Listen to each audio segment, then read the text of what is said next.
El frío de la mañana se me metía en los huesos, sobre todo en los nudillos.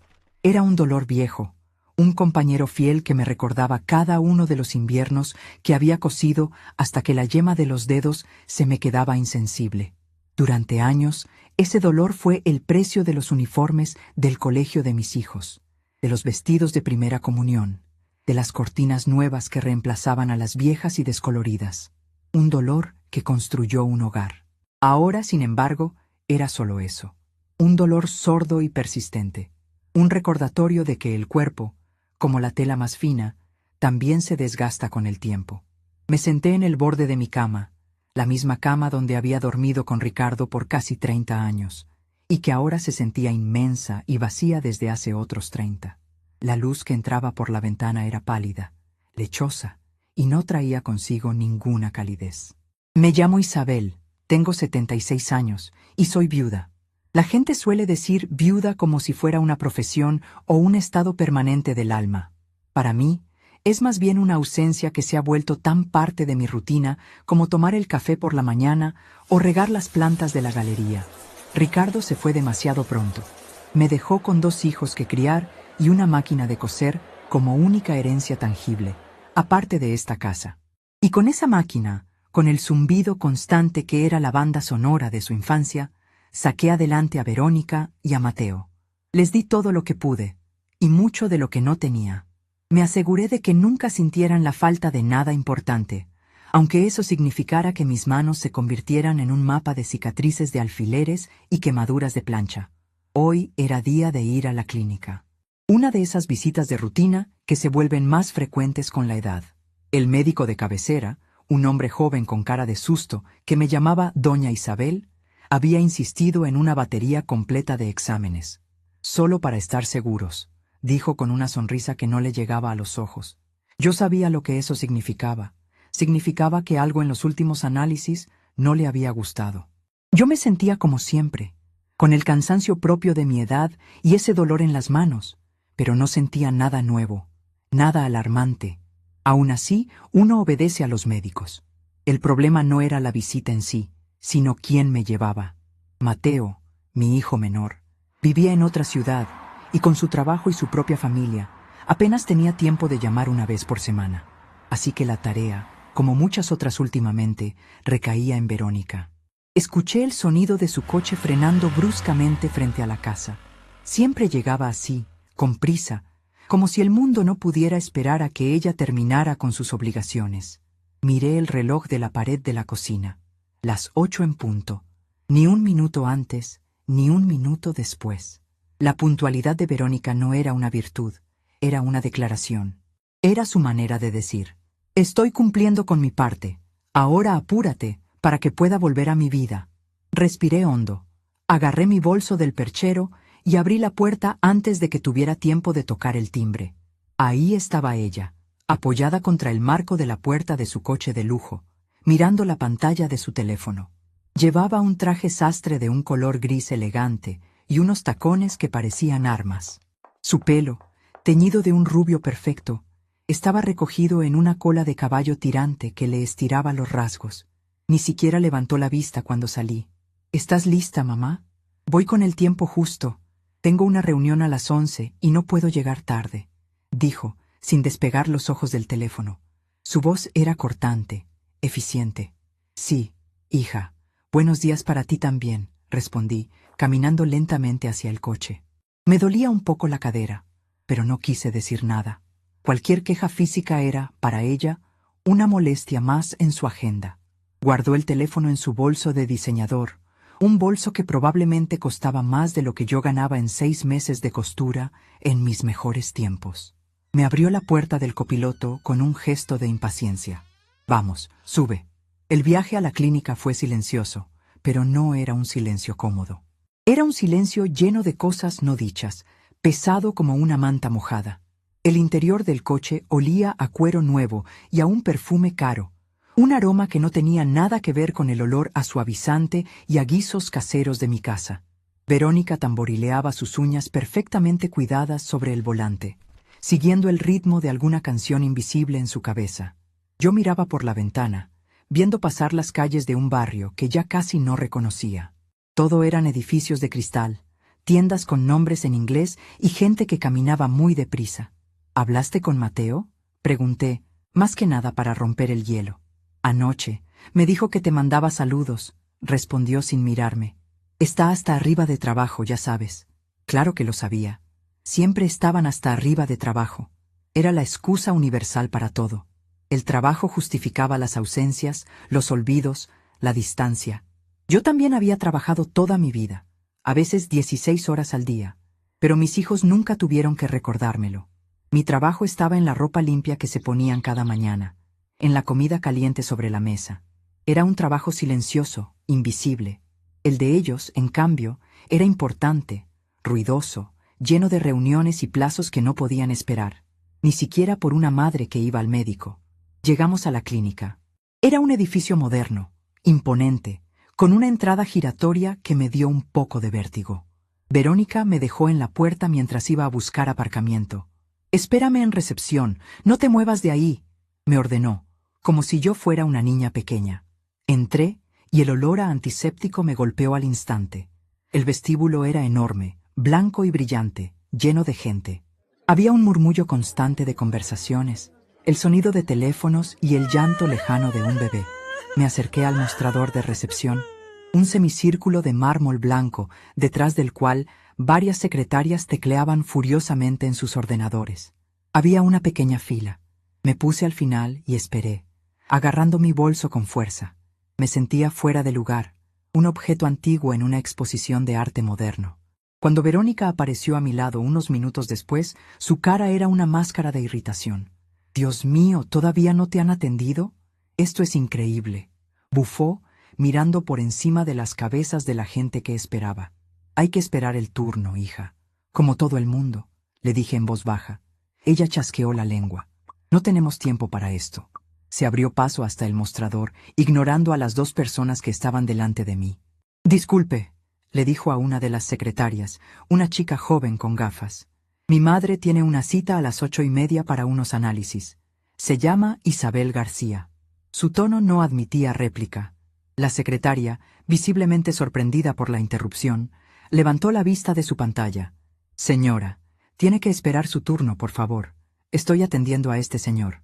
Verónica suspiró, un sonido largo y dramático que hizo que varias personas en la sala de espera se giraran a mirarnos.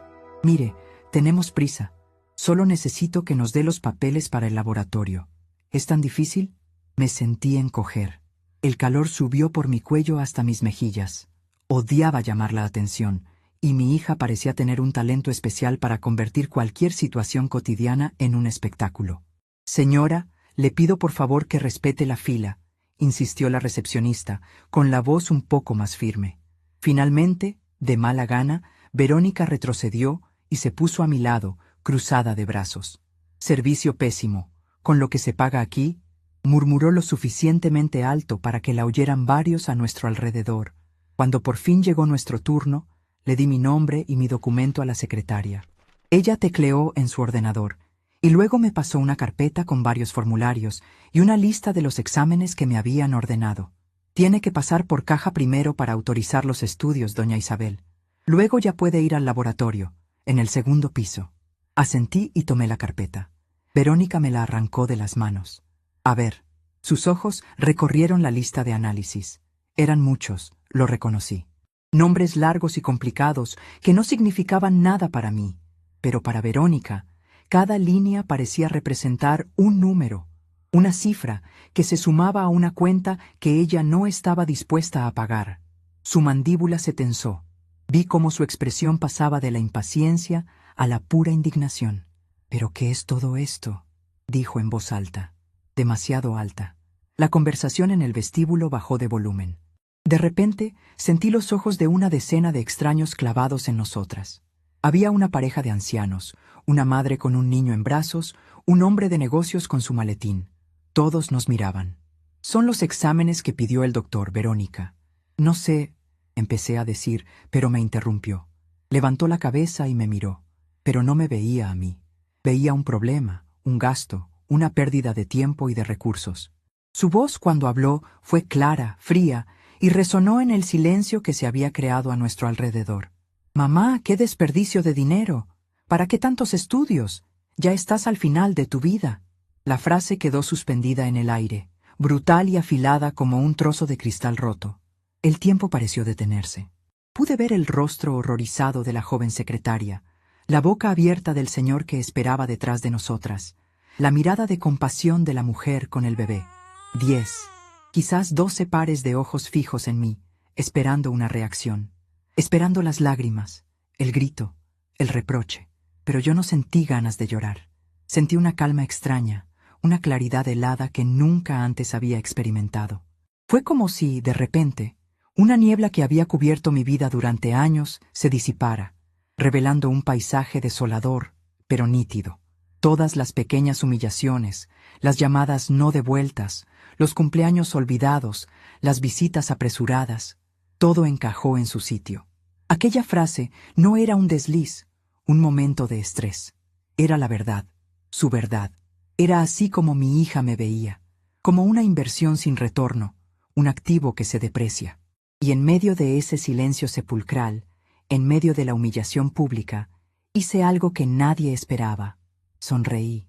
No fue una sonrisa grande ni feliz. Fue una sonrisa pequeña, apenas una curva en mis labios.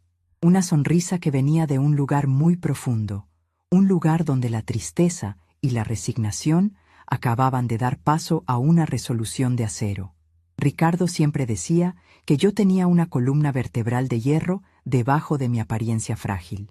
Creo que, en ese momento, Verónica la sintió por primera vez. Ella se quedó desconcertada por mi sonrisa. Esperaba una escena, un drama que la hiciera sentir culpable por un momento, antes de volver a justificar su comportamiento. Pero mi calma la desarmó. Con una lentitud deliberada, extendí mi mano y tomé la carpeta que ella seguía sosteniendo. Mis dedos temblorosos rozaron los suyos, que estaban fríos. Ella me la soltó como si le quemara. Me di la vuelta y volví a acercarme al mostrador.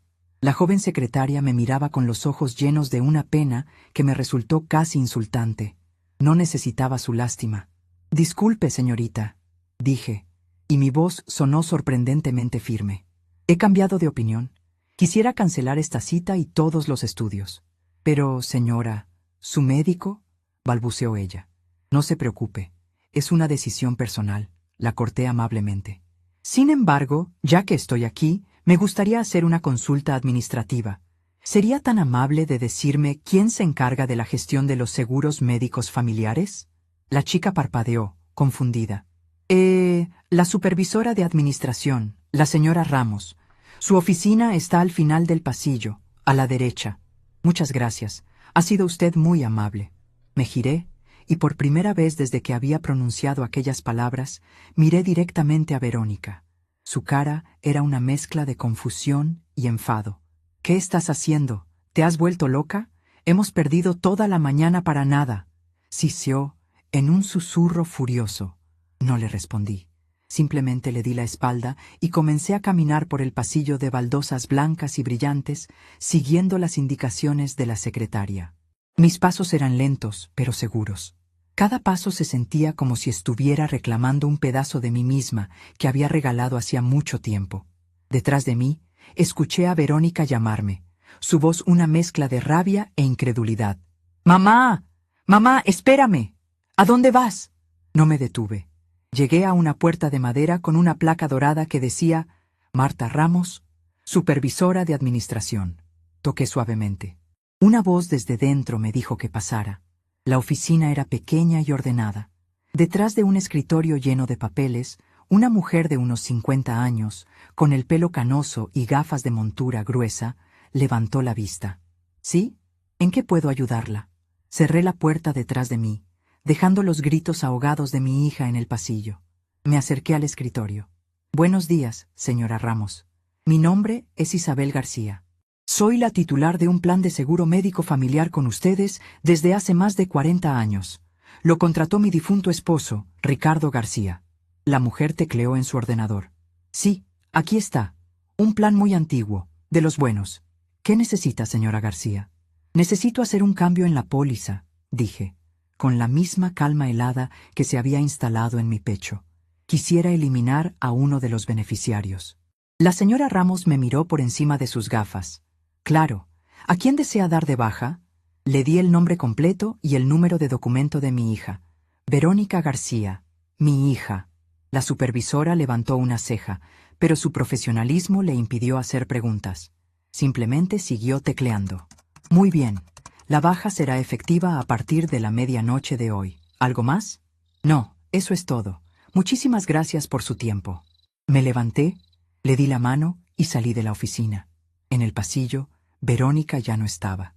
Supuse que se había cansado de esperar y había vuelto a la recepción, seguramente quejándose con alguien. Caminé sin prisa hacia la salida, atravesando el vestíbulo. Algunas de las personas que habían presenciado la escena seguían allí y me miraron pasar. Asentí levemente, una reina destronada abandonando su palacio en ruinas, pero con la cabeza bien alta. La puerta giratoria me empujó hacia la calle. El aire de la ciudad, normalmente cargado de humo y ruido, me pareció fresco y limpio. No tenía idea de cómo volvería a casa. Verónica se había ido con el coche. Pero, por primera vez en muchos, muchos años, eso no me importó. Mientras el sol de la mañana me daba en la cara, me di cuenta de que podía caminar. Podía tomar un autobús. Podía llamar a un taxi. Podía hacer lo que quisiera. La puerta de la clínica se cerró a mi espalda con un suave silbido, y yo empecé a caminar sin mirar atrás. El primer autobús que pasó iba casi vacío. Hacía años, quizás una década, que no me subía a uno. Verónica siempre insistía en llevarme en su coche, no por amabilidad, sino por control.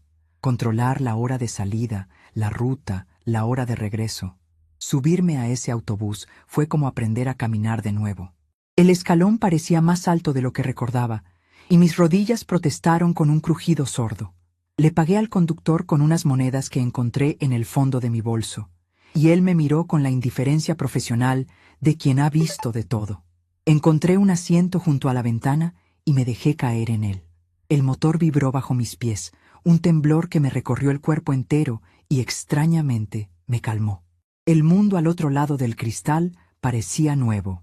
Cuando vas en coche, todo es un borrón, una sucesión de imágenes que no tienes tiempo de procesar. Pero a la velocidad del autobús, la ciudad se desplegaba lentamente, con todos sus detalles. Vi a una mujer joven empujando un carrito de bebé mientras hablaba por teléfono, con el ceño fruncido. Vi a dos obreros compartiendo un refresco sentados en un bordillo, riendo a carcajadas. Vi a un anciano, más viejo que yo, regando con esmero un pequeño jardín que se aferraba a la vida en la azotea de un edificio gris. Eran vidas enteras, pequeños universos que giraban ajenos al mío, y esa indiferencia era un bálsamo. En el universo de Verónica, yo era un satélite incómodo, una obligación en su agenda. Aquí, en este autobús, yo no era nada, y ser nada, después de haber sido una carga, se sentía maravillosamente ligero. No estaba pensando en lo que acababa de hacer, no con análisis ni con culpa. La decisión había brotado de un lugar tan profundo y tan seguro que no admitía dudas. Era como cuando cortaba una tela cara. No podías dudar. Tenías que confiar en el patrón, en la tiza, en la firmeza de tu pulso, porque un solo corte en falso, y la pieza se arruinaba para siempre. Yo había hecho mi corte. El patrón de mi vida, ese que yo misma había diseñado con tanto esfuerzo y que otros habían manchado y deformado durante años, acababa de ser alterado de forma definitiva. Ahora solo quedaba coser los nuevos bordes. Al bajarme en mi parada, el sol me dio de lleno en la cara. El camino a casa era corto, apenas 2 calles, pero lo anduve despacio, saboreando cada paso.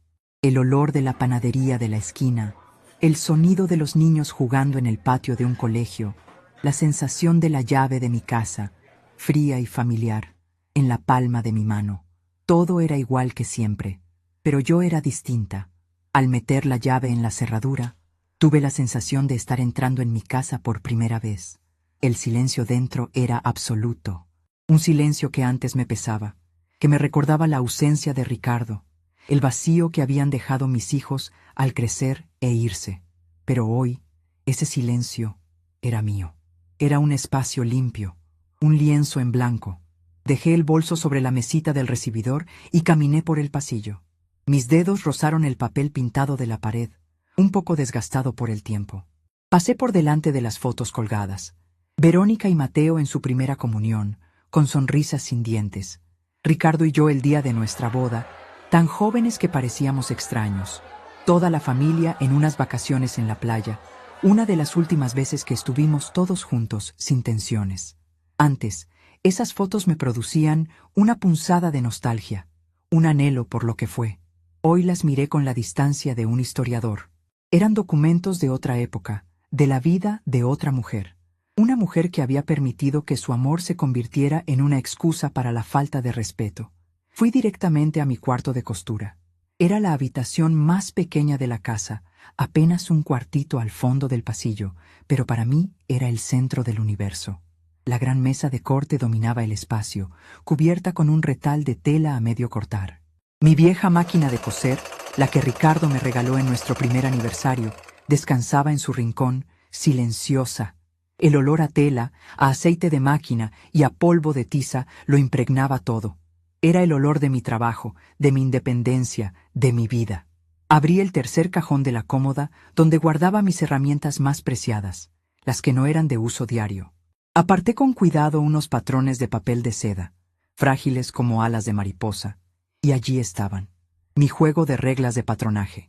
No eran de plástico ni de metal, como las que se compran en las tiendas. Eran de madera de cedro, hechas a mano por Ricardo. Se había pasado un invierno entero en el pequeño taller que tenía en el patio, lijando y puliendo la madera hasta dejarla suave como la seda. Eran 3 piezas, una regla larga y recta para los largos, una curva suave para las caderas y las sisas, y una más pequeña y con forma de lágrima para los cuellos y los detalles. En la regla más larga, él había grabado mis iniciales, IG, con su navaja. Las saqué del cajón. La madera estaba fresca al tacto y desprendía un leve aroma a cedro, un aroma que me transportaba 30, 40, 50 años atrás. La sostuve en mis manos, sintiendo su peso. Eran herramientas de precisión. Con ellas yo podía tomar un trozo de tela sin forma, un simple rectángulo de material, y convertirlo en algo con estructura, con propósito, con belleza. Un vestido, una chaqueta, un pantalón. Algo que abrigaba, que adornaba, que daba confianza. Todo empezaba con la medida correcta, con la línea precisa. Verónica me había llamado desperdicio. Había cuestionado mi valor, como si yo fuera una cuenta en un libro de contabilidad. Pero en esta habitación, con estas herramientas en mis manos, yo sabía mi verdadero valor. Yo no era un gasto. Yo era la arquitecta. Yo era la que medía, cortaba y creaba. Yo era la que transformaba lo simple en algo útil y hermoso. Y me había olvidado de ello. Con un paño suave, empecé a limpiar las reglas, una por una. Un gesto lento, casi ceremonial, quitando el polvo de los rincones, puliendo la madera hasta que el grano brillaba bajo la luz de la lámpara. Era como si, al limpiar mis herramientas, estuviera limpiando mi propia alma, quitando las capas de resentimiento y resignación que se habían acumulado durante años. Sentí una paz inmensa. Ya no era la viejecita indefensa que mi hija había humillado en la clínica. Era Isabel García, la costurera. Y mi pulso, a pesar de la edad y la artritis, seguía siendo firme. El sonido del teléfono me sobresaltó. Por un momento pensé en no contestar, en quedarme en mi refugio. Pero la curiosidad, o quizás una nueva y extraña valentía, me hizo levantarme. Fui al salón y descolgué el auricular. «¿Diga? Hola, mamá. Soy yo, Mateo». La voz de mi hijo menor sonaba lejana, como siempre, llena de esa prisa contenida de quien llama por obligación entre 2 reuniones. «Hola, hijo. Qué sorpresa». «Sí, bueno, te llamaba para saber cómo había ido todo en la clínica. ¿Estás bien? ¿Qué te ha dicho el médico?» Me senté en el sofá. El viejo instinto de proteger, de suavizar, de no preocupar, luchó por salir. La vieja Isabel habría dicho: «Todo bien, hijo, no te preocupes, tu hermana me ha acompañado». Pero la mujer que sostenía el teléfono ya no era la misma. «Decidí no hacerme los exámenes», respondí con una voz tranquila y neutra. Hubo un silencio al otro lado de la línea. «¿Cómo? ¿Por qué? ¿Pasó algo? ¿Verónica está ahí contigo?» «No, tu hermana no está, y no pasó nada. Simplemente he cambiado de opinión. No creo que sean necesarios por ahora». «Pero mamá», el doctor insistió, Verónica me dijo que eran importantes. Ah, claro. Verónica ya le habría llamado para darle su versión de los hechos.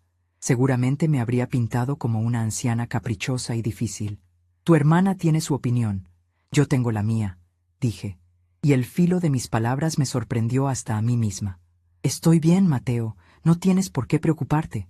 Bueno, si tú lo dices, pero es raro.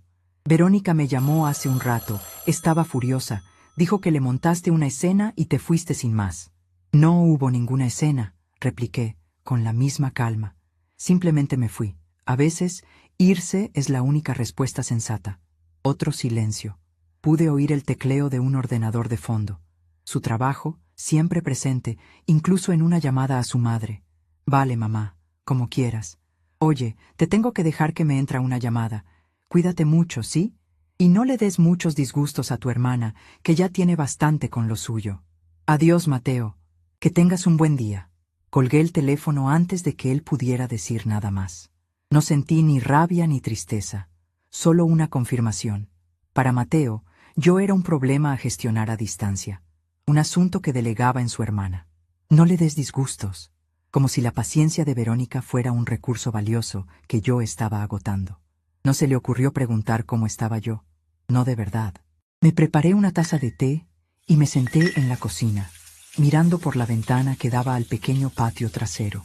Las macetas que Ricardo había construido estaban llenas de geranios rojos, vibrantes bajo el sol. Me quedé allí sentada no sé cuánto tiempo, simplemente respirando. El timbre de la puerta sonó con 2 golpes secos, agresivos, que hicieron temblar el cristal de la alacena. No necesitaba preguntar quién era. Respiré hondo una última vez. Dejé la taza en el fregadero y fui a abrir.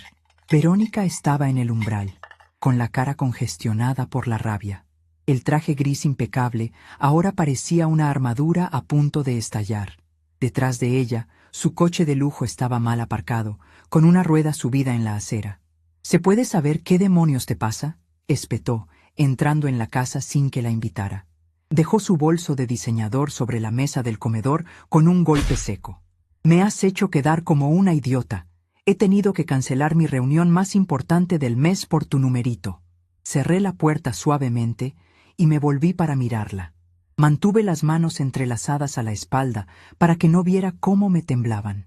No fue mi intención que cancelaras nada, Verónica, dije en voz baja. Ah, ¿no? ¿Y qué esperabas? ¿Que después de humillarme delante de toda la recepción y desaparecer como una loca, yo siguiera con mi día como si nada? Te estuve buscando por todas partes. ¿Sabes la vergüenza que he pasado? Se paseaba por mi pequeño salón como una leona enjaulada. Sus tacones de aguja repiqueteaban con furia contra mis baldosas de toda la vida. La única que ha pasado vergüenza he sido yo, hija. La palabra hija salió con un sabor amargo. Ella se detuvo y se giró, incrédula. ¿Tú? ¿Vergüenza tú? Pero si la que ha montado el espectáculo has sido tú, primero con tu silencio, con esa sonrisita estúpida, y luego, yéndote a hablar con no sé quién. ¿Qué le dijiste a la de administración? ¿Fuiste a poner una queja sobre mí? La miré directamente a los ojos. No tengo nada de qué quejarme, Verónica. Las cosas están muy claras. Mi calma la descolocaba, la enfurecía aún más. Ella necesitaba mi llanto, mi debilidad. Necesitaba que yo me derrumbara para poder sentirse superior, para poder luego, quizás, consolarme con condescendencia y reafirmar su papel de hija sacrificada que cuida de su anciana y difícil madre. Pero yo no le estaba dando nada de eso. ¿Claras? Nada está claro. Actúas como una demente. ¿Todo esto es por lo que dije? Por Dios, mamá, no seas tan dramática. Era una forma de hablar. Obviamente no quise decir que te fueras a morir mañana, pero tienes que ser realista. Esos chequeos cuestan una fortuna y... No tienes que justificarte, la interrumpí, y mi voz no flaqueó. Entendí perfectamente lo que quisiste decir. Fuiste muy clara, y te lo agradezco. Ella parpadeó. ¿Que me lo agradeces? ¿Te has vuelto loca de remate? No, agradezco tu honestidad. Me ha ayudado a ver las cosas como son, a poner cada cosa en su sitio. Se acercó a mí, invadiendo mi espacio personal. Pude oler su perfume caro, un aroma agresivo y artificial. ¿Y qué significa eso? ¿Qué cosas has puesto en su sitio? Me encogí de hombros, un gesto pequeño. casi imperceptible. Significa que ya no tienes que preocuparte más por los gastos de mis médicos ni por pérdidas de tiempo. Me las arreglaré por mi cuenta a partir de ahora. Su rostro pasó de la furia a una especie de desdén triunfante. Ah, perfecto. Magnífico. ¿Vas a tener una rabieta como una niña pequeña? Pues muy bien. Cuando se te pase el berrinche y necesites que te lleve a algún sitio o que te compre las medicinas, ya veremos quién busca a quién. No creo que eso vaya a ser necesario, dije. Claro que será necesario. ¿O es que te crees que puedes vivir sola para siempre sin ayuda de nadie? Sé realista por una vez en tu vida. Tienes 76 años, mamá. No 20. Conozco mi edad, Verónica. Y también conozco mis capacidades. Ella soltó una risa seca, sin alegría. ¿Tus capacidades? ¿Coser vestiditos? El mundo ha cambiado, mamá. Tu pensión de viudedad no da ni para empezar. Ya veremos cuánto te dura esta nueva independencia. Dio media vuelta, agarró su bolso de la mesa y se dirigió a la puerta. Me voy. Tengo cosas más importantes que hacer que discutir con una anciana testaruda. Cuando entres en razón, llámame. O no. Francamente, ahora mismo me da igual. Abrió la puerta y el sol de la tarde entró a raudales, recortando su silueta. Antes de salir, se giró por última vez, y su voz se cargó de un veneno final. Por cierto, mi médico de la piel me ha encontrado una mancha un poco rara en la espalda. Tengo cita para una biopsia la semana que viene. Menos mal que tenemos un buen seguro, ¿verdad? Porque si tuviera que pagar eso de mi bolsillo, en fin, te lo cuento para que veas lo que son los problemas de verdad. Y con esa última pulla, se fue. Escuché el motor de su coche arrancar con un rugido y luego el chirrido de los neumáticos al alejarse a toda velocidad. Me quedé de pie en medio del salón, en silencio. La mancha en la espalda, la biopsia, la semana que viene, el buen seguro.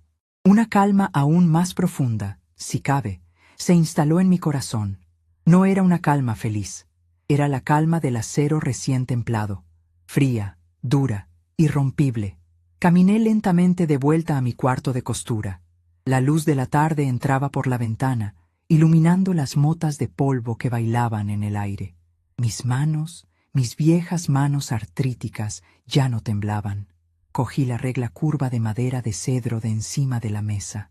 Su superficie era lisa y perfecta, el resultado de horas de trabajo paciente y amoroso. La sopesé en mi mano. Era una herramienta para crear, para dar forma, para construir. Pero a veces, para poder construir algo nuevo, primero tienes que medir con precisión el vacío que vas a dejar. Y el corte ya estaba hecho. El portazo final de Verónica resonó en la casa como una sentencia. Me quedé inmóvil en el centro de mi propio salón, un fantasma en mi propio museo. El aire todavía vibraba con su rabia, con el perfume caro que había dejado flotando como una niebla tóxica. Sus últimas palabras daban vueltas en mi cabeza, una y otra vez, como una canción de cuna macabra, una mancha rara, una biopsia. Menos mal que tenemos un buen seguro. El corazón, ese viejo músculo cansado, me dio una punzada, una mezcla de miedo y de un dolor tan antiguo que ya no sabía distinguirlo del amor. La primera reacción fue la de la madre, un instinto primario, grabado a fuego en mis entrañas durante décadas de fiebres nocturnas, rodillas raspadas y corazones rotos. El pánico. Un sudor frío me recorrió la espalda. ¿Y si era algo malo? ¿Cáncer? La palabra era un monstruo agazapado en la oscuridad.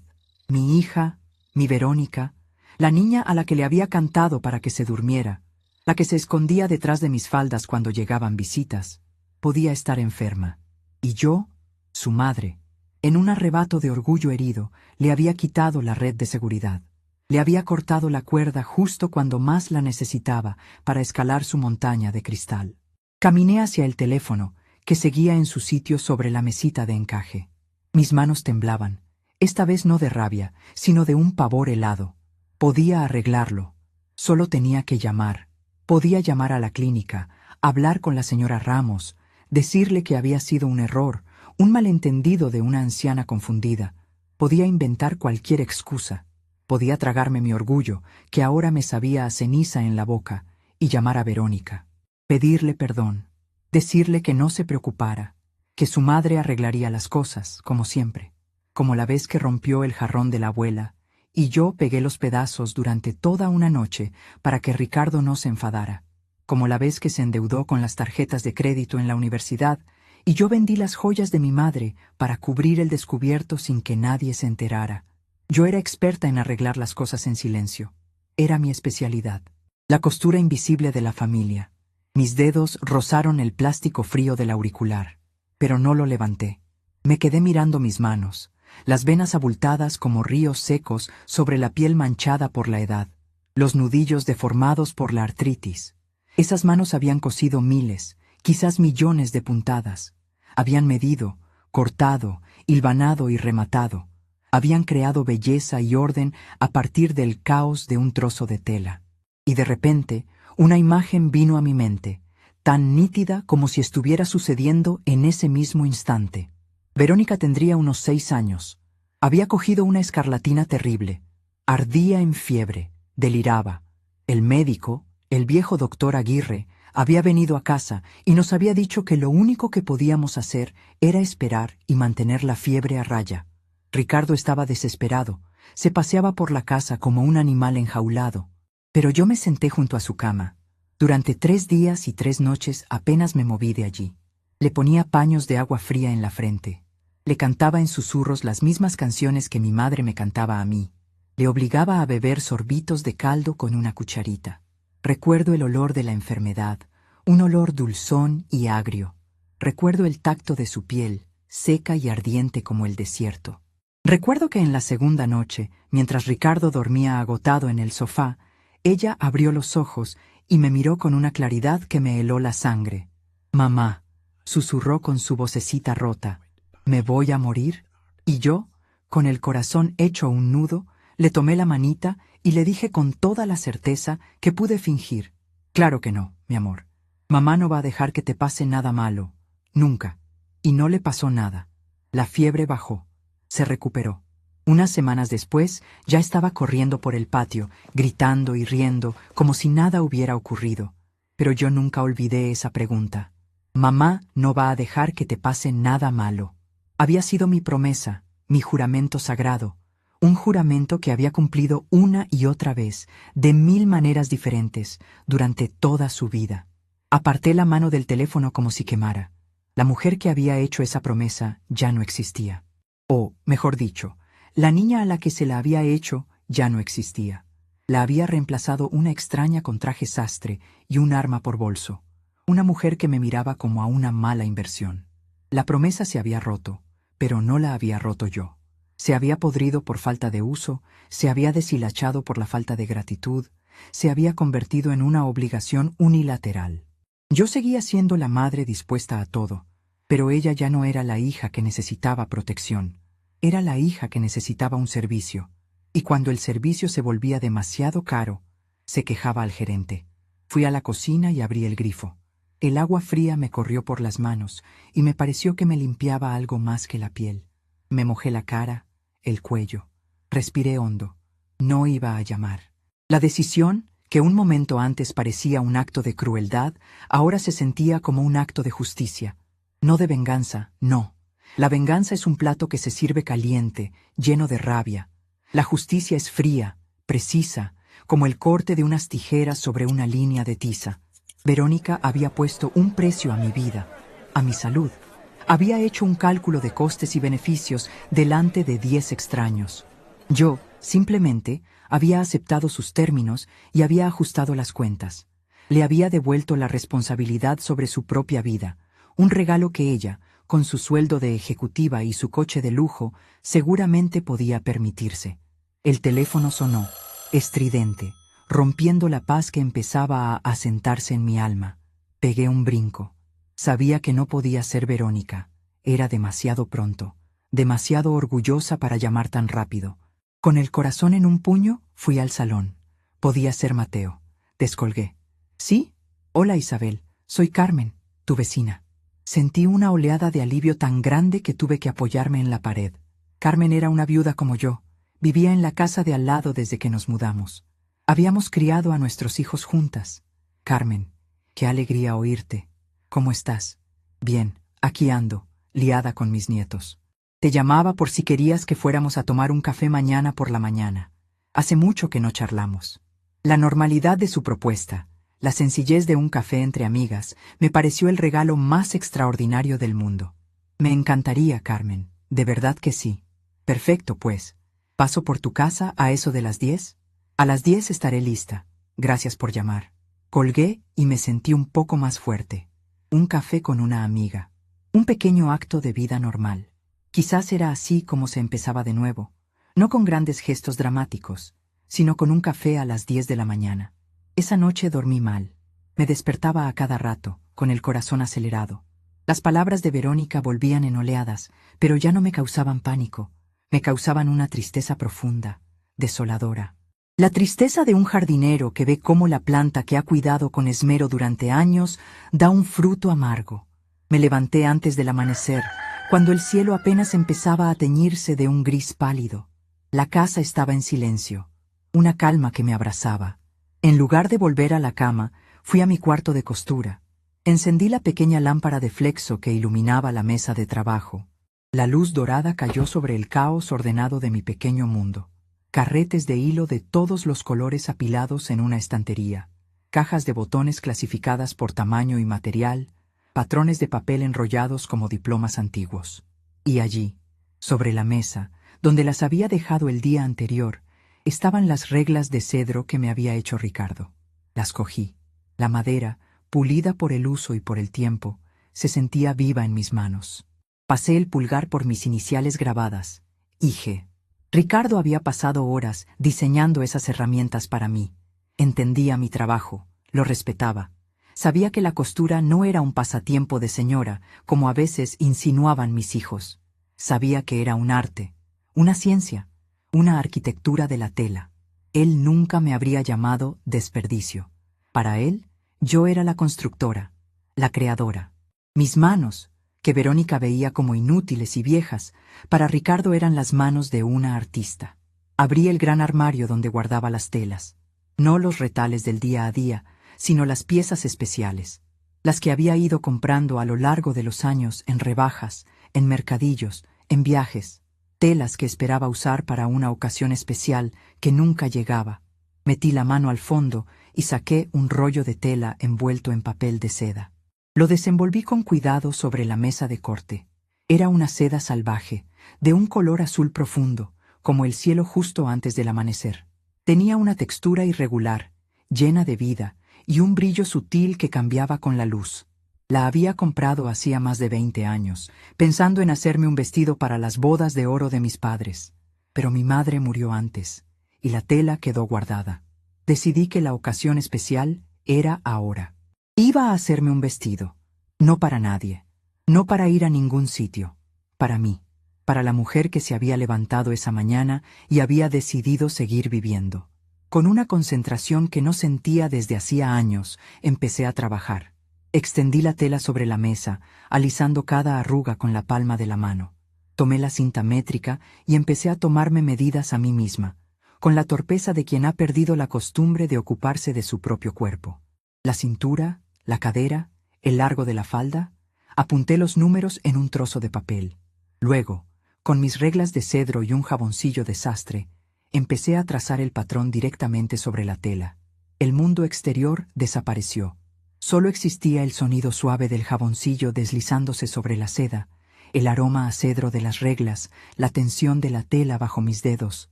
Cada línea que trazaba era una afirmación. La curva de la sisa, una caricia. La línea recta del bajo, una declaración de intenciones. No estaba simplemente cortando un vestido. Estaba rediseñando mi propia silueta. Estaba reclamando mi forma, mi espacio. Cuando Carmen llamó al timbre a las 10 en punto, yo estaba cubierta de hilos azules y con el bajo del vestido hilvanado. Me había olvidado por completo de nuestra cita.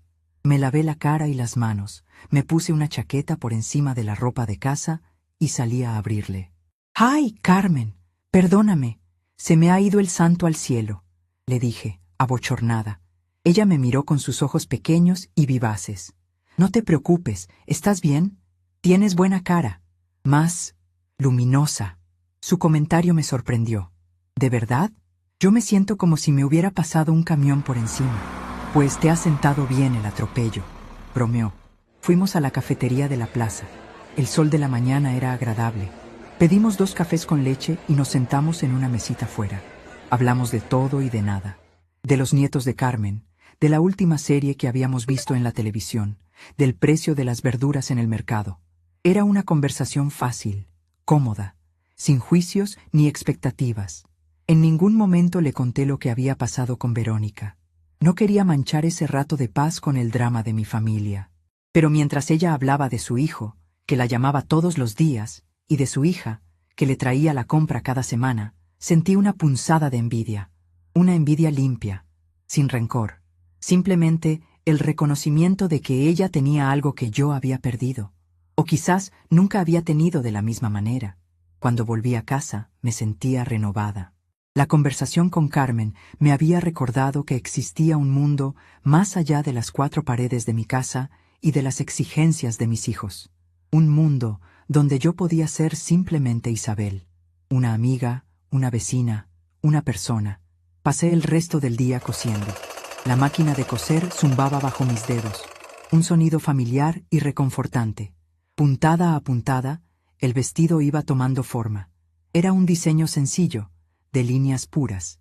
Un vestido que no gritaba, sino que susurraba, que no era para impresionar a nadie, sino para sentirse cómoda en la propia piel. Mientras cosía el último botón del puño, me di cuenta de que no había pensado en Verónica en toda la tarde, ni en su mancha, ni en su biopsia, ni en su seguro médico. El espacio que ella ocupaba en mi cabeza, un espacio lleno de ansiedad y de culpa, lo había llenado con el hilo azul de mi vestido. Al anochecer, el vestido estaba terminado. Lo colgué en la puerta del armario y lo miré. Era hermoso, más que hermoso, era mío. Era la prueba tangible de que mis manos todavía servían para algo, de que todavía podía crear orden y belleza, de que no era un desperdicio. Fue entonces cuando tomé la segunda decisión importante de ese día. Fui al salón, cogí la guía telefónica y busqué en las páginas amarillas, clínicas y centros de salud. Ignoré los nombres grandes y caros, los hospitales privados con recepciones de mármol. Busqué en la sección de centros de barrio, de consultorios médicos más modestos. Encontré uno a unas 10 calles de mi casa, un centro de salud comunitario. El nombre sonaba amable. Marqué el número. Una voz de mujer, un poco cansada pero amable, me respondió. Centro de salud, buenos días. Buenos días, dije, y mi propia voz me sonó extraña, como si perteneciera a otra persona, una persona más decidida. Llamaba para pedir cita con un médico de cabecera, para una revisión general. ¿Tiene seguro con nosotros? No. Sería una consulta privada. ¿Podría decirme el precio? Me dio una cifra. Era razonable. Podía pagarla con mi pensión de viudedad sin problemas. Era menos de lo que Verónica se gastaba en un par de zapatos. Perfecto. ¿Cuándo tendría un hueco? La doctora Ramírez tiene una cancelación para el viernes por la mañana, a las 9. ¿Le viene bien? El viernes. Dentro de 2 días. Sí, me viene perfecto, dije. Le di mi nombre y mi número de teléfono. Muy bien, doña Isabel. La esperamos el viernes a las 9. Colgué el teléfono y me quedé allí, de pie, en medio del salón, mientras la última luz del día se desvanecía por la ventana. Había cancelado una cita en una clínica lujosa a la que me había llevado mi hija, y había concertado otra en un centro de barrio al que iría yo sola, caminando, y que pagaría con mi propio dinero. El teléfono volvió a sonar. Esta vez, un escalofrío me recorrió la espalda. Era tarde, casi las 10 de la noche. Solo podía ser una persona. Miré el teléfono, que parpadeaba con una lucecita roja con cada llamada. Un anillo. 2, 3. Dejé que sonara. Imaginé a Verónica al otro lado. Quizás llamaba para seguir la discusión, quizás para exigir una disculpa, o quizás, solo quizás, llamaba porque estaba asustada por su biopsia y necesitaba a su madre. La vieja Isabel habría corrido a contestar. Pero la mujer que se había pasado el día cosiendo un vestido azul para sí misma, la mujer que acababa de pedir una cita médica por su cuenta, no se movió. El teléfono seguía sonando, una súplica insistente en la quietud de la noche. Caminé hacia el aparato, pero en lugar de descolgar, me agaché y con un gesto lento y deliberado, tiré del cable que lo conectaba a la pared. El silencio que siguió fue el sonido más puro y más dulce que había escuchado en mucho tiempo. Era el sonido de mi propia paz, y supe, con una certeza absoluta, que no iba a permitir que nadie volviera a interrumpirla. El silencio de la noche, después de haber arrancado el cable del teléfono de la pared, no fue un silencio vacío.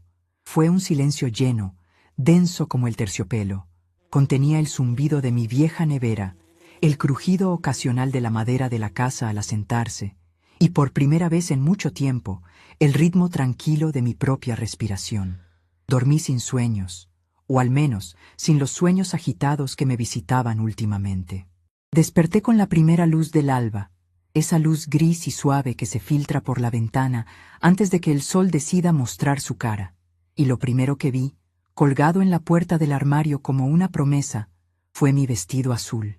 En la quietud de la mañana, parecía tener vida propia. La seda salvaje captaba la poca luz que había, y la devolvía con un brillo discreto, profundo. No era un vestido para una fiesta, ni para impresionar a nadie.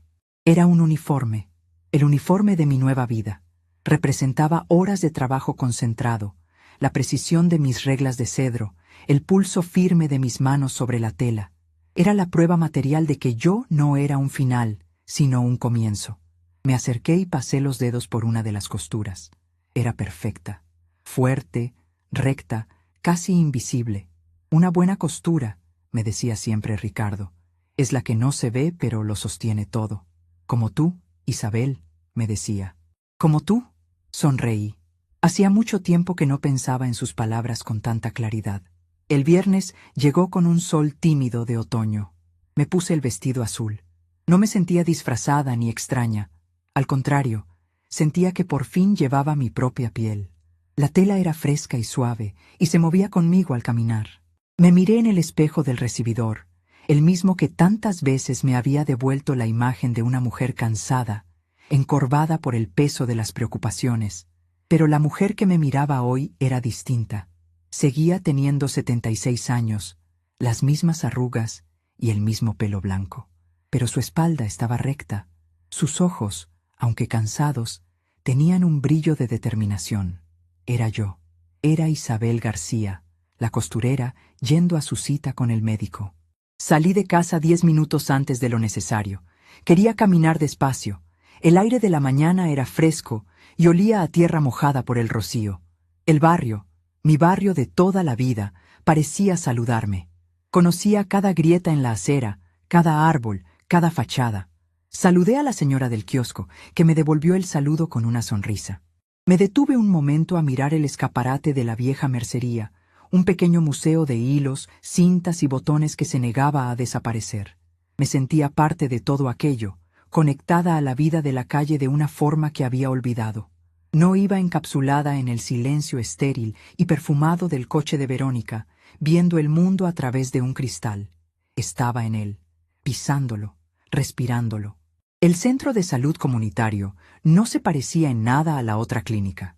Era un edificio antiguo, de ladrillo, con una puerta de madera que chirrió un poco al abrirla. Dentro, el ambiente era de un ajetreo tranquilo. Olía a café y a desinfectante, pero un desinfectante suave, no el olor químico y agresivo del otro lugar. La sala de espera era pequeña, con sillas de plástico de colores y dibujos de niños colgados en las paredes. No había mármol ni recepcionistas con uniformes impecables. Había una mujer mayor detrás de un mostrador de madera, con el pelo recogido en un moño y unas gafas de leer colgando del cuello. Me atendió con una amabilidad sin prisas.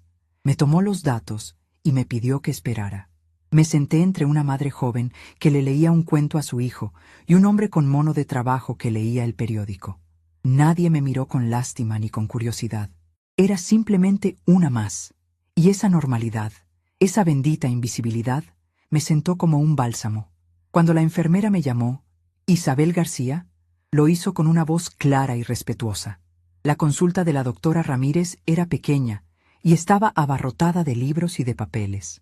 Las paredes estaban cubiertas de diplomas, pero también de fotos de su familia. La doctora era una mujer de mi edad, quizás un poco más joven, con el pelo corto y canoso y unos ojos increíblemente vivaces detrás de unas gafas de montura fina. Me sonrió cuando entré. «Buenos días, Isabel. Siéntese, por favor. ¿Qué la trae por aquí?» Su voz era cálida y directa. Le expliqué que llevaba tiempo sin hacerme una revisión completa, que quería un chequeo general. Mientras hablaba, ella no tecleaba en un ordenador. Me miraba a los ojos, escuchando. Asentía de vez en cuando. Me hizo preguntas sobre mi historial médico, sobre Ricardo, sobre mi día a día. ¿A qué se dedicaba Isabel? «Soy costurera», respondí. Y por primera vez en años lo dije con orgullo, no como una disculpa. «Bueno, ya estoy jubilada, pero sigo cosiendo. Para mí, para arreglos, me mantiene las manos ocupadas». «Ah, qué maravilla», dijo ella, y su interés parecía genuino. Mi madre cosía. Decía que era su terapia. ¿Sabe? Ver sus manos, siempre me fijo en las manos de mis pacientes. Cuentan una historia. Y las suyas, dijo, señalando mis manos artríticas que yo siempre intentaba esconder. Han trabajado mucho, son unas manos fuertes. Me quedé sin palabras. Nadie, nunca, me había dicho algo así. Sentí que se me llenaban los ojos de lágrimas y parpadeé rápidamente para disiparlas. Me examinó con cuidado. Me tomó la tensión, me auscultó el corazón y los pulmones, me palpó el abdomen. Sus manos eran expertas y amables. No había prisa en sus movimientos, solo una profesionalidad tranquila. «Bueno, Isabel», dijo al final, sentándose de nuevo en su silla. «Para su edad, está usted hecha un roble. La tensión un poquito alta, pero nada que no podamos controlar con una dieta más baja en sal y un poco más de ejercicio. Le recomiendo caminar media hora todos los días. Y por el dolor de las manos, la artritis, le voy a recetar una crema que le aliviará bastante. Pero en general, la veo muy bien. Su corazón suena fuerte y claro. ¿No necesito análisis? ¿Todas esas pruebas?», pregunté, con la voz un poco temblorosa. Ella me miró por encima de las gafas. «Podríamos hacer una analítica básica de sangre y orina para controlar el colesterol y el azúcar, lo normal a nuestra edad. Pero no veo necesidad de hacerle pasar por una batería de estudios complejos y caros. No hay ningún síntoma que lo justifique. ¿Se encuentra usted mal? ¿Tiene algún dolor nuevo? ¿Algún malestar que le preocupe?» «No», respondí, con una sinceridad que me sorprendió a mí misma. «Me encuentro como siempre. Cansada a veces, pero bien. Pues entonces, no busquemos problemas donde no los hay. Vamos a empezar con lo sencillo. Venga a verme en un mes. Vemos cómo va la tensión y decidimos si hace falta algo más. ¿Le parece bien?». Asentí, sintiendo un peso enorme quitarse de mis hombros. No era un desperdicio. No era un caso perdido al final de su vida. Era una mujer sana, con los achaques propios de la edad, pero sana. Pagué la consulta en recepción. El precio era exactamente el que me habían dicho. Con mi pensión podía permitirme esa visita y la del mes que viene sin ningún problema. Salí de la clínica y el sol me dio de lleno en la cara. Me sentía tan ligera que creí que podría echar a volar. Caminé de vuelta a casa, pero en lugar de tomar el camino más corto, di un pequeño rodeo por el parque. Me senté en un banco y observé a los niños jugar, a las palomas picotear en el suelo. Todo parecía más brillante, los colores más vivos. La doctora Ramírez me había devuelto algo más que la tranquilidad sobre mi salud. Me había devuelto mi dignidad. Me había visto. Llegué a casa y el primer instinto fue conectar el teléfono. Tenía que llamar a Carmen para contarle. Tenía ganas de hablar, de compartir esa pequeña victoria. Fui al salón, tomé el cable y lo enchufé en la roseta de la pared. El aparato emitió un pequeño pitido, como si despertara de un largo sueño, y casi al instante empezó a sonar. El sonido me sobresaltó. Era insistente, casi violento. Sabía que no era Carmen. Era demasiado temprano para ella. Mi corazón empezó a latir con fuerza. Dejé que sonara 5, 6, 7 veces. Finalmente respiré hondo y descolgué. «Diga, mamá, por fin. Llevo 2 días intentando localizarte. ¿Dónde demonios te habías metido? ¿Se puede saber por qué no contestabas al teléfono?» La voz de Mateo sonaba tensa, irritada. «Estaba ocupada, hijo». «Buenos días para ti también», respondí, con una calma que no sentía. ¿Ocupada? ¿Ocupada en qué? Estábamos preocupadísimos. Verónica ha estado a punto de llamar a la policía. Pensábamos que te había pasado algo. Estoy perfectamente, como puedes oír. No hay necesidad de alarmarse. Hubo un silencio. Pude oírle suspirar al otro lado de la línea. Era el suspiro de la exasperación, el mismo que usaba Verónica.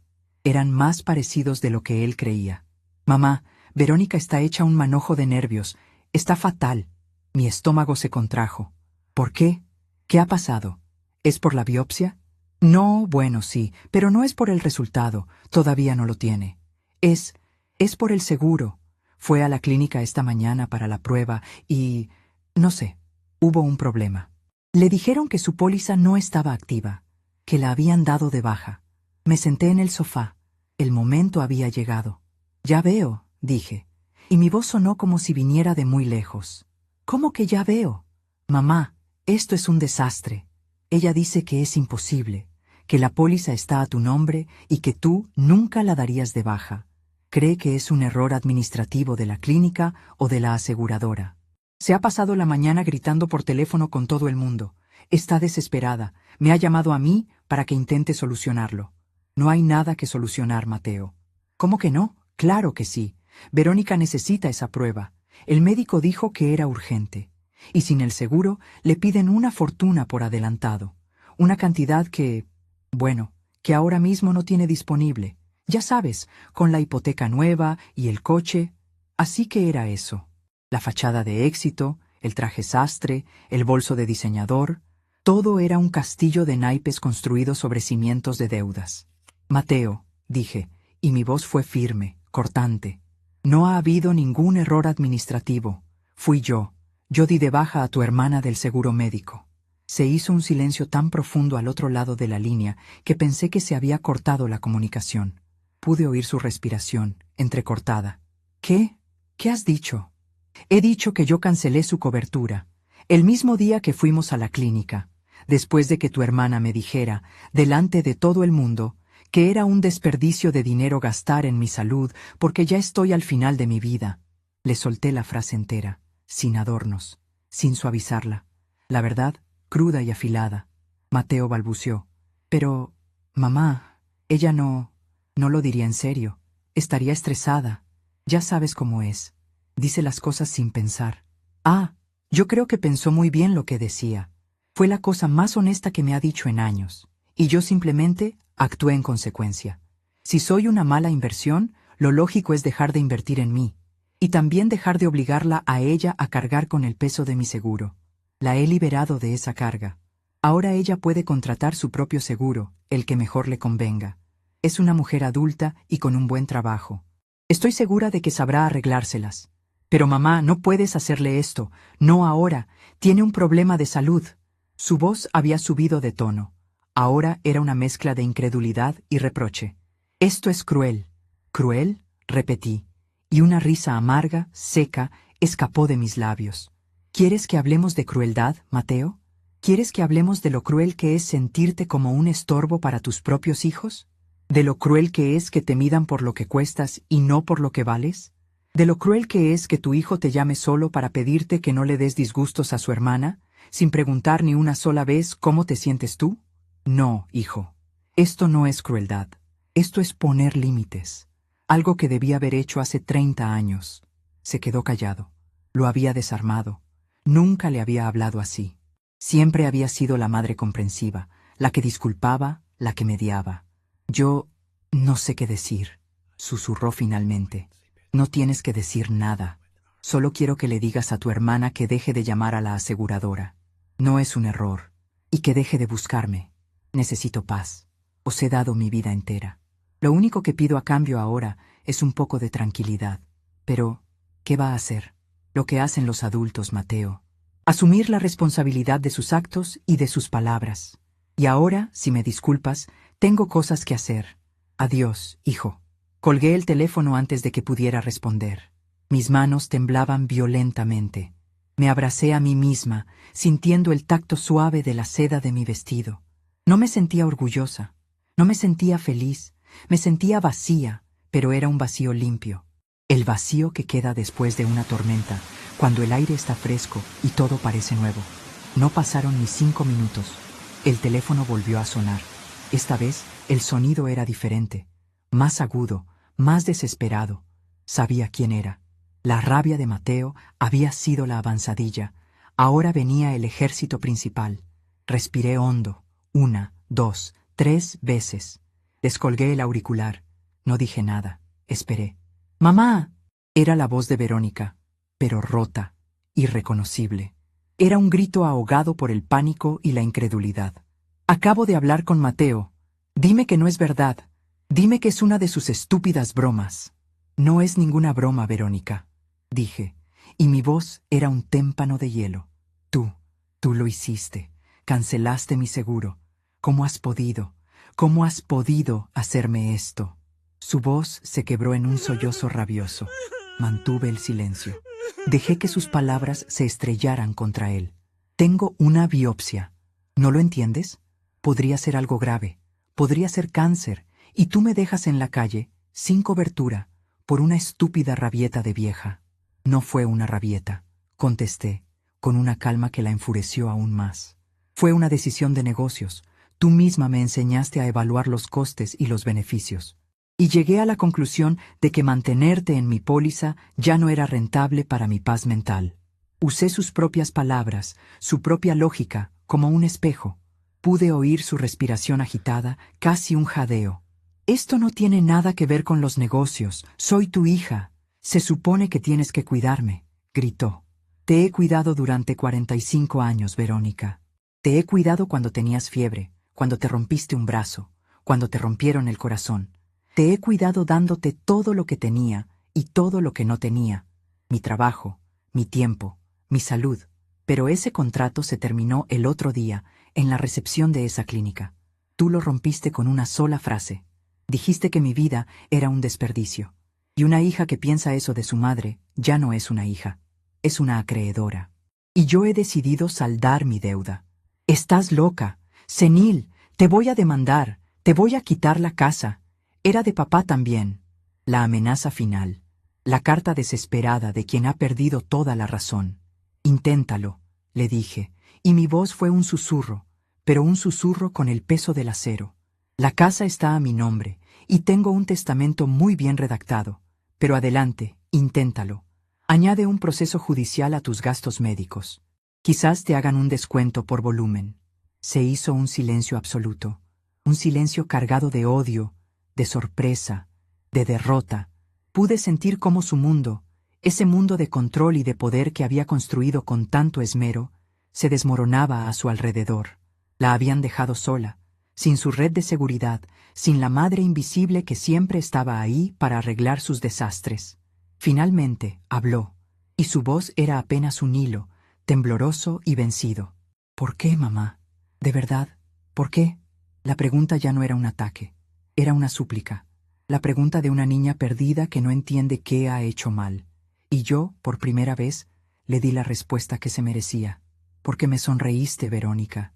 En la clínica, cuando esperabas lágrimas, te di una sonrisa, y en ese momento te diste cuenta de que habías perdido el poder sobre mí. Esto, dije, haciendo una pausa. Esto es solo la consecuencia de esa sonrisa. Y sin esperar respuesta, colgué. Me quedé mirando el teléfono, mi mano todavía sobre el auricular. La guerra no había terminado. Lo sabía. Esto era solo la primera batalla. Pero por primera vez en mi vida, yo había elegido el campo de batalla, y lo había hecho vestida con un vestido de seda azul que yo misma había medido, cortado y cosido. Colgué el teléfono y el silencio que cayó sobre la casa fue distinto a todos los anteriores. No era el silencio de la soledad ni el de la paz. Era el silencio del vacío, el que queda en el aire justo después de una explosión, cuando el eco se ha apagado y solo quedan los escombros. Mi mano seguía sobre el auricular, fría y pesada, como si se hubiera convertido en piedra. Podía sentir el temblor que subía por mi brazo, un temblor que no era de miedo ni de vejez, sino de la pura fuerza de la emoción que acababa de desatarse. Había derribado el edificio de mi propia vida, o al menos la fachada que todos veían, y ahora estaba allí, de pie entre las ruinas, sin saber muy bien qué se suponía que debía construir en su lugar. Lentamente aparté la mano del teléfono. Caminé hasta la ventana del salón y miré hacia la calle. El sol de la tarde alargaba las sombras de los árboles, y un par de niños pasaron en bicicleta, sus risas flotando en el aire como burbujas. La vida seguía, indiferente. El mundo no se había detenido porque Isabel García acababa de librar la guerra más importante de su existencia por teléfono. Y esa normalidad, esa continuidad, era a la vez un consuelo y una bofetada. Significaba que mi drama era solo mío, pero también que tenía la obligación de seguir adelante, de barrer los escombros y empezar a poner un ladrillo sobre otro. No me sentía victoriosa. La victoria implica un ganador y un perdedor, y en las guerras de familia, todos pierden algo. Yo había perdido la imagen de mis hijos, esa versión idealizada que una madre se empeña en conservar contra toda evidencia. Ellos me habían perdido a mí, a la madre colchón, a la que siempre estaba ahí para amortiguar sus caídas. Quizás habíamos perdido la familia que creíamos ser, para descubrir, de la forma más dolorosa, la que éramos en realidad. Fui a mi cuarto de costura, mi refugio. El vestido azul seguía colgado en la puerta, un faro de serenidad en medio de mi tormenta interior. La habitación olía a tela y a aceite de máquina, el perfume de mi vida. Me senté en mi viejo taburete de trabajo y no hice nada. Solo me quedé allí, respirando, rodeada por las herramientas de mi oficio, los carretes de hilo, ordenados por colores como un pequeño arco iris, las tijeras, pesadas y frías, descansando sobre la mesa de corte, y mis reglas de cedro, las que Ricardo me había hecho. Alargué la mano y toqué la superficie lisa de la regla curva. Sentí el calor de la madera, la suavidad pulida por décadas de uso. Era un ancla, era la prueba de que, aunque todo lo demás se desmoronara, yo todavía tenía esto. Tenía mi habilidad, mi conocimiento, mi historia grabada en la madera. No era una anciana senil, era una artesana. Y eso nadie podía quitármelo. Pasaron 2 días, 2 días de un silencio casi absoluto. Desconecté el teléfono de nuevo. No quería más llamadas, ni de Mateo intentando mediar, ni de Verónica con más amenazas o más súplicas. Necesitaba que el polvo se asentara. Me dediqué a las pequeñas rutinas que dan estructura a la vida. Regué mis geranios. Hice la compra en el mercado del barrio, charlando con el frutero sobre el tiempo. Me preparé guisos lentos, de esos que llenan la casa de un aroma a hogar. Y cosí. Saqué viejos retales y me hice un par de cojines nuevos para el sofá. Un trabajo sencillo, mecánico, que mantenía mis manos ocupadas y mi mente en calma. Cada puntada era una meditación. Al tercer día por la mañana, mientras me tomaba un café en la cocina, llamaron a la puerta.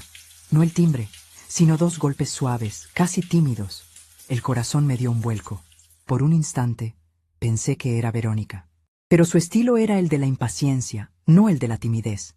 Dejé la taza sobre la mesa y fui a abrir, con el pulso acelerado. Era Mateo. Estaba de pie en el umbral, solo. No llevaba traje, sino unos vaqueros y una camisa arrugada. Parecía más joven y al mismo tiempo infinitamente más viejo. Tenía ojeras oscuras bajo los ojos, y su mirada no era de enfado, sino de una profunda, abrumadora fatiga. «Hola, mamá», dijo en voz baja. Me quedé mirándole, sin saber qué decir. «¿Puedo pasar?», preguntó. Me hice a un lado y le dejé entrar. Cerré la puerta y nos quedamos los dos en el pequeño recibidor, en un silencio incómodo. Él miraba las fotos de la pared, las mismas que había visto miles de veces, pero ahora parecía verlas por primera vez. «He venido en coche», dijo, como si necesitara explicar su presencia. «Salí de casa a las 5 de la mañana». «Es un viaje largo», respondí, mi voz sonando extraña. «¿Quieres un café?», asintió. «Por favor». Fuimos a la cocina. Mientras yo preparaba el café, él se sentó a la mesa, en la misma silla donde se sentaba de niño para hacer los deberes. Miraba sus manos, entrelazadas sobre el mantel de hule. Manos de oficinista, suaves, sin callos. Le puse la taza delante. Él la rodeó con las 2 manos, como si necesitara su calor. «El resultado de la biopsia de Verónica llegó ayer», dijo, sin mirarme. Mi corazón se detuvo. «Es benigno», continuó. «Una queratosis seborreica, una simple mancha de la edad. No es nada, absolutamente nada. Solté el aire que no sabía que estaba conteniendo. Un alivio inmenso, puro y abrumador, me recorrió el cuerpo, tan fuerte que tuve que apoyarme en la encimera. A pesar de todo, a pesar de la rabia y el dolor, era mi hija, y estaba a salvo. Las lágrimas, las que no había derramado en la clínica, ni durante las discusiones, acudieron a mis ojos. Gracias a Dios, susurré. Mateo levantó la vista y me miró, y en sus ojos vi algo que no había visto nunca, una especie de vergüenza. Consiguió el dinero, dijo. Le pidió un préstamo a su jefe. Tuvo que tragarse su orgullo y contarle que tenía un problema con el seguro. La prueba se la hicieron ayer por la tarde, en otra clínica. Pagando, claro. Le costó casi todo lo que gana en un mes. Yo no dije nada, solo escuchaba. Está destrozada, mamá, pero no como tú crees. No está furiosa. O sí, pero no contigo. Está rota. Ayer, cuando el médico le dijo que no era nada, no se sintió aliviada. Se echó a llorar.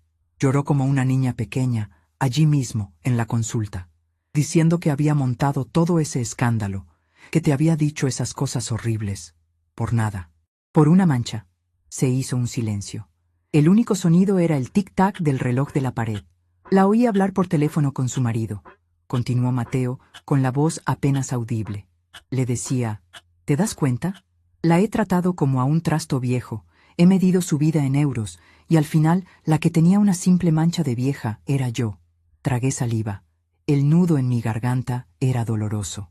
Yo no sabía qué hacer, confesó mi hijo, y por primera vez en su vida adulta sonó vulnerable. Siempre he dejado que Verónica se encargue de todo lo tuyo. Era más fácil. Yo llamaba, mandaba dinero para tu cumpleaños. Creía que con eso cumplía. Creía que eras, no sé, una responsabilidad compartida. Pero nunca pensé en ti, en cómo te sentías. Solo pensaba en que todo estuviera gestionado. La palabra gestionado me dolió casi tanto como las de Verónica. Yo no era un proyecto, era su madre. La última vez que hablamos, dije, con la voz ronca, me dijiste que no le diera disgustos a tu hermana, como si su bienestar fuera más importante que el mío, como si mi único papel en esta familia fuera no molestar. Él bajó la cabeza avergonzado. Lo sé, lo he pensado mucho estos 2 días. No tengo excusa, mamá. Fui un cobarde y un egoísta. Lo siento. La disculpa fue tan simple, tan directa, que me desarmó. No había justificaciones, no había peros. Solo un lo siento. Nos quedamos en silencio un largo rato. El café en su taza se enfrió. Ella quiere arreglarlo, dijo finalmente. Quiere devolverte al seguro. Pagarlo ella, claro. Quiere pedirte perdón. Respiré hondo. El perdón no es un interruptor que se enciende y se apaga, Mateo. Las cosas se han roto. Y algunas cosas, cuando se rompen, no se pueden volver a pegar como si nada. Dejan cicatriz. Lo sé, pero ¿no hay ninguna posibilidad? Me levanté y fui a la ventana de la cocina, que daba al pequeño patio. Mis geranios rojos estaban en plena floración. No sé, hijo, de verdad que no lo sé. Necesito tiempo, necesito espacio. Necesito saber que si volvéis a mi vida, es porque me queréis a mí, a Isabel, y no porque necesitáis a mamá para que os solucione las cosas o para cumplir con vuestro deber de hijos. Se levantó y se acercó a mí. Se quedó a mi lado, mirando también por la ventana. De acuerdo, dijo. Te daremos espacio y tiempo, todo el que necesites. Pero quiero que sepas una cosa. Conduciendo hacia aquí esta mañana, antes de que saliera el sol, me di cuenta de algo. Toda mi vida he estado intentando tener éxito, ganar más dinero, ser importante, para que estuvierais orgullosos de mí, papá y tú. Y de repente entendí que el verdadero éxito, la verdadera fuerza, la tenías tú, cuidándonos, sacándonos adelante con esa máquina de coser, aguantando nuestras tonterías, sin pedir nada a cambio. Y nosotros hemos sido tan estúpidos que no lo hemos visto hasta que nos lo has plantado en la cara. Se le quebró la voz al final. Se acercó y con un gesto torpe, casi olvidado, me dio un abrazo. Fue un abrazo breve, pero real. Sentí sus hombros temblar ligeramente. Cuando se separó, tenía los ojos húmedos. Tengo que volver, dijo. He dejado a los niños con mi suegra. Solo quería verte y decirte esto, y que supieras lo de Verónica. Le acompañé a la puerta. Conduce con cuidado, hijo. Lo haré. Mamá, cuídate. Siempre lo he hecho, Mateo. Ya es hora de que vosotros aprendáis a hacer lo mismo. Se fue. Vi su coche alejarse por la calle hasta desaparecer en la esquina. Volví a entrar y cerré la puerta. Me apoyé en ella y me deslicé hasta el suelo. Y entonces, sí, lloré. Lloré por todo. Por la hija que me había herido. Por el hijo que por fin me había visto. Por el marido que tanto echaba de menos. Y por mí. Por la mujer que había tenido que esperar 76 años para reclamar su propio espacio en el mundo. Pasaron los meses. El otoño dio paso a un invierno suave. Mi vida encontró un nuevo ritmo, uno que marcaba yo. Seguí con mis visitas a la doctora Ramírez, que me felicitó por lo bien que tenía la atención. Mis paseos diarios se hicieron más largos. Me apunté a un club de lectura en la biblioteca del barrio. Hice nuevas amigas, mujeres de mi edad con sus propias historias, sus propias cicatrices.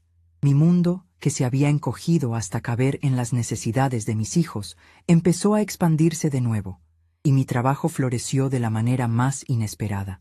Carmen, mi vecina, me pidió que le arreglara un vestido de fiesta que le quedaba grande.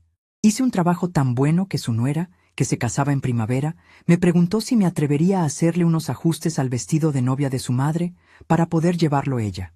Era un vestido antiguo, de encaje delicado. Acepté el reto. Durante semanas trabajé en esa prenda con un amor y una dedicación que no sentía en años. Era más que un trabajo, era una restauración, un acto de devolver la vida a algo hermoso que había estado guardado en la oscuridad. La chica quedó tan encantada que me pagó el doble de lo que le había pedido, y lo más importante, habló de mí.